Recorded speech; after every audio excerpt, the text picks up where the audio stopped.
May mga nagsasabing matanda na tayo kaya hindi na tayo naglalaro. Pero ang totoo, hindi na tayo naglalaro kaya tayo tumatanda. Sana huwag na mayaan mawala yung inner child ninyo. Huwag tayo mag-iisip bata. Dapat pusong bata. Para kahit gaano baliit, kahit gaano kababa, kahit gaano ka walang kwenta sa iba. At importante, makahanap tayo ng dahilan para maging masaya. Nagmamature tayo. Parang nauobliga tayong kalimutan yung pagiging bata.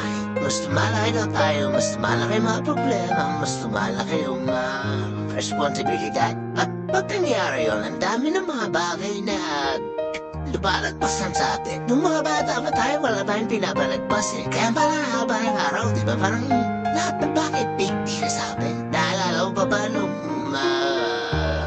ulang nakakita ng rainbow?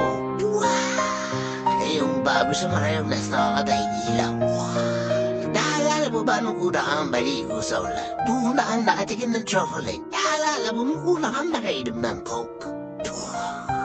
Sa maniwala kahit sa hindi, at dami pa rin mga ganun sa paligid natin. Mga bagay na hindi pa natin alam, pero tayo mayayabang na mga mature ng mga sarili natin. Hindi na natin kini-enjoy yung kababawan.